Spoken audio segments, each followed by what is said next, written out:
துலாம் ராசிக்கு இப்போ எப்படி இருக்க போகுதுங்கிறத மிகைப்படுத்தாமல் பார்க்க போகிறோம். இப்போ பாருங்க, சனி பகவான் 6ஆம் இடத்துல நீடித்திருக்கிறார். இந்த மாற்றம் இல்லை. செப்டம்பர் மாதம் குரு பார்த்தீங்கன்னா 10ஆம் இடத்துக்கு வந்தவர் அப்படியே உச்ச குருவாக சனியை பார்த்து 4ஆம் இடத்தை பார்த்து அதே மாதிரி 2ஆம் இடத்தையும் பார்க்கிறார். அப்புறம் பாருங்க, 5ஆம் இடத்துல ராகுவும் 11ஆம் இடத்துல கேதுவும் எந்த ஒரு மாற்றமும் இல்லாமல் ஆண்டு கிரகங்கள் 4 கிரகங்கள் ஓரளவுக்கு ஃபேவரபிளான ஸ்மூதான ஒரு அமைப்பில் போயிட்டு இருக்கு. இப்போ மாத கிரகம் ஆகிய ராசி அதிபதி ஆகிய சுக்கிரன் எங்க இருக்கிறாருன்னா மாதத்தின் 2 நாளுக்குள்ளேயே செப்டம்பர் 2nd 3rdலேயே பார்த்தீங்கன்னா ராசிக்குள்ளேயே வராரு.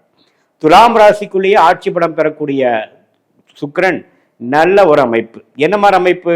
மனசுல கொஞ்சம் தீர்க்கமான சில முடிவுகள், சந்தோஷம், குதூகலம், ஒரு சுப விஷயங்கள்.